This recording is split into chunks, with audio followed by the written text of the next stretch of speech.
जी दोस्तों, ये हमारे शायद इकबाल भाई हैं सलमदाल से। कल भी आए थे, बड़ी तकलीफ मिली है, मुलाकात नहीं हो सके। आज इन्होंने फिर छापा मारा है तो उन्होंने मुझे पकड़ लिया है, फंस गया हूँ।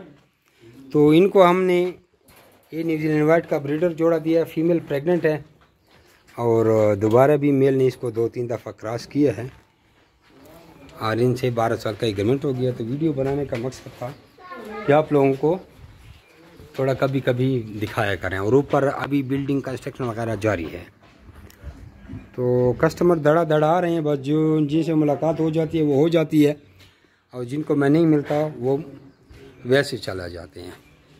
तो लिहाजा कोशिश किया करें, ऑनलाइन ही ज़्यादा तरजीह दिया करें। हालांकि ऑनलाइन में भी मुझे तकलीफ़ होती है, लेकिन टाइम तो मिल जाता है। बाकी मुलाकात के लिए आप लोग फिर मुझसे टाइम मांगा करें। अपना नाम और शहर का नाम व्हाट्सअप करें तो आपको सारी मालूमात भेज दी जाएगी। एक पेलमोनियो की फ़ीमेल दी है और न्यूजीलैंड वाइट का मेल दिया है।